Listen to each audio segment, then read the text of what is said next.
Hey guys, Ricky Widmer here from Most Valuable Podcast. You're about to listen to a little bit of our primetime podcast that we recorded this week. Make sure to go to BlogTalkRadio / Most Valuable Podcast for our full-length podcast that you can go ahead and download. I hope you enjoy it. I know me and Brandon did recording it. But Brandon, let's move on into our second topic, and we're going to be talking about the Pac-12. We're going to move away from the general basketball talk. We're going to focus in on a conference that we've talked about Oregon in the past. We've talked about Arizona in the past. Today I was like, whoa, UCLA's on a run. Let's talk about the Bruins. Let's talk about a little Lonzo Ball. And Brandon's like, hey, you know what? Let's talk about the entire Pac-12. So I'm like, okay, Brandon, that's something that we could do. And really the topic for this video, if you're on YouTube, is this the year the Pac-12 ends their Final Four drought? And Brandon, let's start with that. Is this the year the Pac-12 reaches the Final Four? Well, I think so. I think so, Ricky, because if they don't, that means Arizona, Oregon, and UCLA all did not make it. And that would be bad because of how well all those three teams have played this season. I don't want to say that these teams have carried the conference because that's not true, but these teams have been the three teams that have absolutely played the best, stood out, have some of the best players, and when they play each other, now those are good games for TV. But I absolutely think, Ricky, that there will be a team from the Pac-12 in the Final Four. And my gut, do you want to know what my gut says of who it's going to be? Oregon. Yep. How'd you know? I knew you were going to say that. Because your gut's saying the same thing? Well, I know it's not going to be Arizona. That's the thing I know. I feel like for it's sure. not. No. Sorry, Sean Miller. I feel like it's not going to be Arizona. I feel like if any team from the Pac-12 is going to make the Final Four, it's going to be Oregon or UCLA. And right now, Oregon and Arizona are tied at the top of the conference at 15-2. Thank you, UCLA, for putting the Ducks back up on top with their win over the Wildcats this past weekend. But really, UCLA is sitting there at 13-3 in the conference with a little bit more games left to go before we get to the conference tournament. And I just want to focus on those two teams. First off, Oregon, then UCLA with their remaining schedules. You look at Oregon, they got one game left. They got Oregon State. Let's be honest. They're going to be 16-2. They're ending the year at 16-2. I'm sorry, Beavers. I know it's at your home stadium. I know it's senior day this Saturday. The Ducks are going to win. Ducks fly together. Ducks get the dub. Then let's look over the Bruins because they got a little bit more games. They've got two left. And the way I'm looking at it, they got Washington, they got Washington State. Last time they played Washington State was on the road, blew them out 95-79. They should have no problem with Washington State at UCLA. Washington, they blew them out 107-66. Lonzo Ball, Markelle Fultz. We're going to look at number 1 versus number 2 in the NBA draft, but UCLA is going to get the win, and they are going to finish. That would put them at, well, if Oregon's 16-2, UCLA will be 15-3. Then we look at Arizona. They got one game left. Who's it against? Arizona State. And there's a possibility that we could end 1, 2, 3, the same as we have it right now, Oregon, Arizona, UCLA. I mean, I unless you think Arizona State's going to upset Arizona, I don't think so. I don't see it changing. I don't see it changing. I see it staying the exact same way that it is right now. And you know what's the funniest part, which kind of feeds into what you said about Oregon? If we look at their conference tournament, do you remember what I said about Oregon when we talked about them many moons ago? When we took a look at them in the conference tournament, do you remember how I the best situation for them in the conference tournament, what I said? Or do you need me to refresh your memory? I'm sure you're going to have to refresh my memory. I know that you have been talking about how if such and such team, if Oregon's able to beat the number 1 something or other, then Oregon's going to win the national championship. I don't know, something like that. That's in the tournament. You're close. Whoever beats Oregon in the national tournament either goes to the Final Four or goes to the national title. But what I said in that Oregon segment was what Oregon has to hope for is that they're on one side. They get the number 1 seed, which right now they would. If they beat Oregon State on Saturday, they will be the top seeded team for the Pac-12 men's tournament bracket. The best case scenario is that Arizona's number 2, UCLA's number 3, because you want to know why?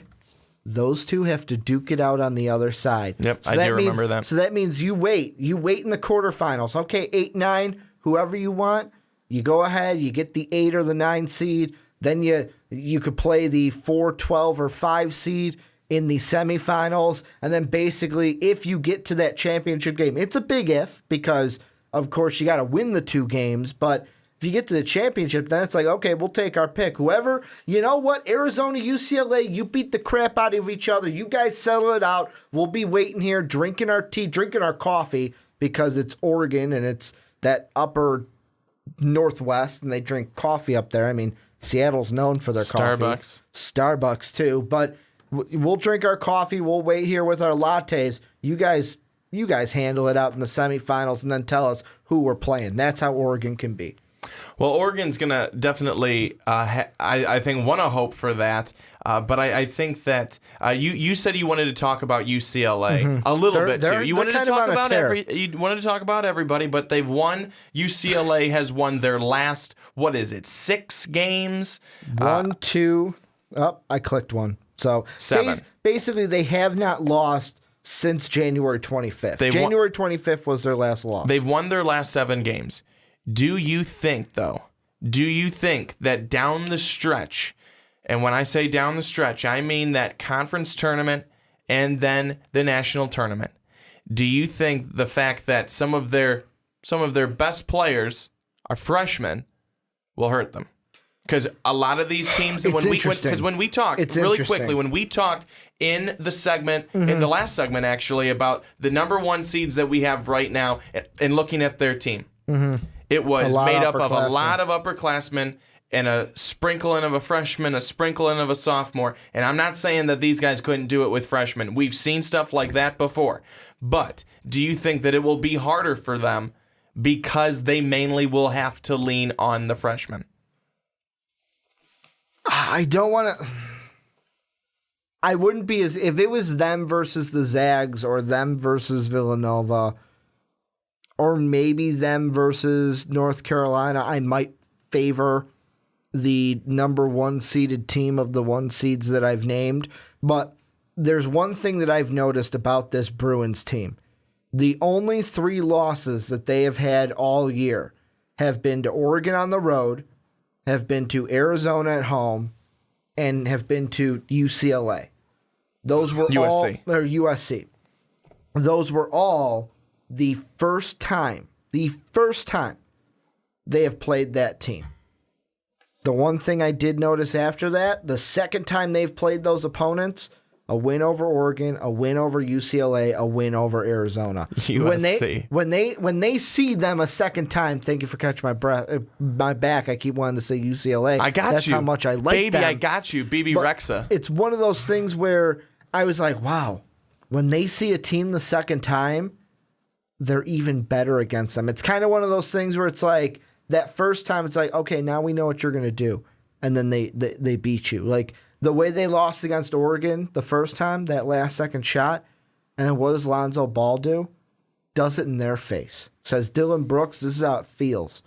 Eat your heart out. And he beats them. I know it was a close game, and you're saying, well, Ricky, it was 82-79 that second time, but they still won the second time. They go in to Tucson, and they go ahead and beat Arizona in Tucson.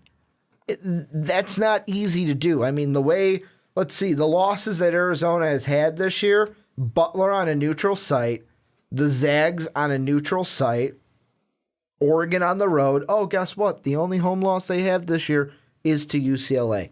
They are the only team, and that was senior night for the Arizona Wildcats. This Bruin team it's one of those things where if they can carry this into the tournament, they're catching fire at the right time. And I want to stress something that Joe Lunardi said when he was asked about UCLA. He said, what we've learned in the tournament with bracketology You never want to overreact on one game. You and I didn't overreact in the first segment when it came to Gonzaga. We didn't overreact. We didn't say, well, you know what? They've lost a game. Get them out of here. They're not a 1 seed. They're now a 2 seed. No, we didn't do that.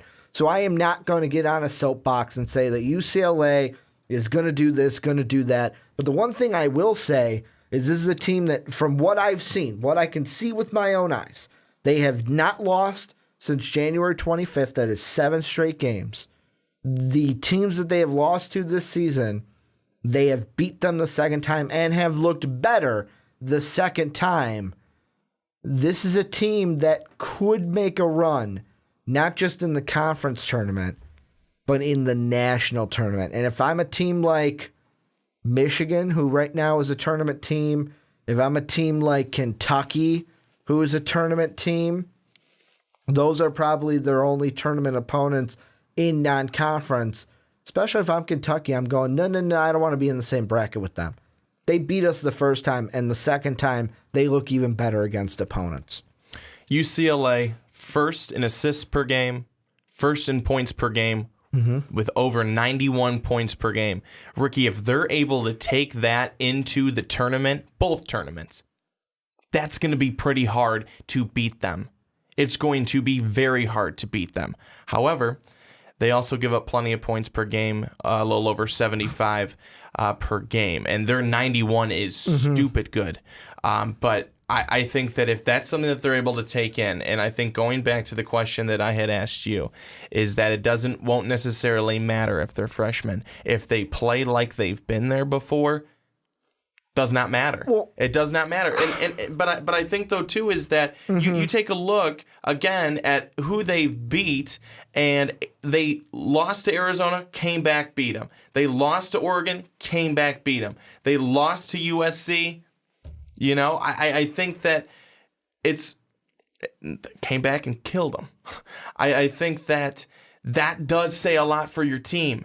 That says that you really come together. You really understand the importance of being able to get out there. Guess what, guys? Guess what they did to us before? We don't want that again. And I think that that's a really good thing for any team, but especially a team like this. It makes them so dangerous. Well, and here's the thing, and this kind of goes back to the question that you asked me of, well, Ricky, we talked about Villanova, Kansas, the Zags, North Carolina having this senior leadership. And with this team not having as much senior leadership, does that scare you? I'm going to say no. And the reason why is, to me, there's 2 things I look for in the tournament. Number 1 is, like we've harped on, the senior leadership. If you have a team full of upperclassmen, I'm probably going to pick you to go far, unless it's like last year in Villanova and I have this preconception that, okay, you always lose in the second round, you can't get over the hump, and then you finally go over the hump and prove me wrong. The second thing I look for is shooting. Teams that can ball out, teams that can shoot, they do well in March. How many times, look at the 3 players that we have talked about that the Fast Break has talked about this week, and then another one that I know on the Herd they talked about because the owner in Sacramento has said that he believes that he is the next Steph Curry. The 3 players I'm looking at are Buddy Hield, Jimmer Fredette, and Doug McDermott. What do all 3 of those players have in common? What time of the year did they ball out and have their best time? March Tournament Madness. Time. What was the shot they all did well at in the tournament? The 3 ball. They could all ball out from 3. Jimmer Fredette did it exclusively. Dougie, there was someone in the comment section on one of the Fast Break videos, I don't remember who it was, but was defending McBucket, said there's a reason why coming out of college we called him Dougie McBuckets. It's because he shot the 3 very well. He got his buckets. It's kind of like what Stacey King says, Jimmy G Buckets. The G stands for gets. That was Doug McBuckets in college. And then Buddy Hield, he made me a believer. I thought he would be better than he would be in the NBA. I didn't think he was going to be the next Steph Curry. I'm not that crazy. But that's the one thing that this UCLA team can do. You look at their stats right now as a team, 52% from the field, almost 53%. 52.9 is pretty damn close to 53. 74% from beyond the arc. Or, pardon me, 41% from beyond the arc, 74% from the foul line. I look at their, let's see, 1, 2, 3, 4, 5. They have 6 players, 6 of them scoring double digits. Out of those 6, they're all over at least, the lowest one is Bryce Alford at 42 or 47% from the field. Then from the foul line, the lowest ones are TJ Leaf and Lonzo Ball, 67 and 66 from the foul line. Then from 3, the lowest one is Isaiah Hamilton at 34. The other ones are all over 41% from beyond the arc. This is a team that if they could make up the senior leadership with the 3-ball and with knocking buckets down and just outscoring their opponents, they could make a Final Four run. Really, to me, it comes down to, like we said at the beginning, you said Oregon. Oregon is going to be a tough team. However, they are probably going to lose to the national champions this year. And then you've got UCLA. Those are the 2 teams from the Pac-12 that if they want to end the Pac-12 Final Four drought, those are your best bets. Arizona ain't going to be able to do it. I don't believe in Arizona. I don't think they're playing I don't think they're playing their hottest basketball at the right time of the season. No, and that's actually timing's a huge thing. Mm-hmm. So if you are in a drought at the end of the season, that's bad timing. Mm-hmm. That is not good. But I think that's why you have to take a look at this UCLA team, look at them and go, hey, you know what? This team's actually playing really, really well. This is not a team that I want to be messing with right now at this point in the season because of the fact that they've been kicking some butt. So I think that's kind of where it is with UCLA. My next question to you, Ricky, okay, and maybe I'm nuts, and we all know that I am. Hit me with it, B. If things happen to go in just a crazy way, mm-hmm. Right now UCLA is a 3. Joe Lunardi has them in the South, I believe. Yes. Right now they are a 3 seed. Mm-hmm. If things go, like I said, in an interesting way, could UCLA jump to a 1? I thought about that last night. I thought about it. I certainly thought about it. That's why I had to ask the question. What would need to happen for them to jump to a 1 is they would have to win out. If they win out, because think about it, to win out, that would mean you're beating Washington State. It's like, oh, okay, whoop-de-doo. But look at that. You'd be the 3 seed because let's say that Arizona State can't beat Arizona, and let's say Oregon State can't beat Oregon. 1, 2, 3 is like we said, Oregon, Arizona, UCLA. That means in your first game in the quarterfinals of the Pac-12 tournament, you're playing either the 6th or the 11th. Right now, that'd be 1, 2, 3, 4, 5, 6. That would either be USC, who you've seen twice, the second time you beat them. Really, if you beat them the second time, I don't even want to know what you're going to do the third time. 7, 8, 9, 10, 11, or Washington. So really, I say you're winning the quarterfinals. Then based on that, if you can get another shot at Arizona, beat Arizona, who right now is a 3 seed, I don't know. I don't think they'd fall that much if they got to the semifinals and won their last game. They'd be on a 2-game win streak. I don't think they'd fall that much in bracketology. If you could beat them, they'd be a 3 seed and then win the whole conference tournament over an Oregon, who's a 2 seed. I mean, depending on what happens everywhere else, if Kansas can't win their conference tournament, if Kansas can't and Baylor can't, if, let's say, Duke makes a run and wins the ACC, so it's not a North Carolina or a Louisville situation, it's definitely in the cards. UCLA could be a 1 seed. Will they? Probably not. I think at the highest, they'll probably be a 2. But at the same time, I kind of think they'll be a 2 or a 3 heading into the tournament. But the one thing I was thinking of, right now where Joe Lunardi has them in the South, let's say that bracket that he has right now is what's there. Really, the way I see it mapped out is, of course, upsets can happen, and we always have those teams. But my Elite 8 in that bracket in the South, would be the number 4 seeded Butler team going up against the number 3 seeded UCLA. It's either going to be UCLA Butler or UCLA North Carolina, because it's that Butler North Carolina game would be amazing to see for a Sweet 16 game. And if Butler, because they're a team that, hey, they beat Villanova twice, why can't they beat North Carolina once? We could see a UCLA Butler, and then I think UCLA could beat Butler, go to the Final Four. Really, this South region that Joe Lunardi has, if I'm UCLA, licking my chops, because that's a good bracket for them. I think that it's coming down to it, it's going to be really interesting, because I think at least in one of these, and again, we already kind of talked about this a little bit in the first segment, but one of these brackets, the number one that's the number one right now will not be the number one come. Oh, these number ones are not staying. No. Someone's going to change. Someone's going to fall. At least one.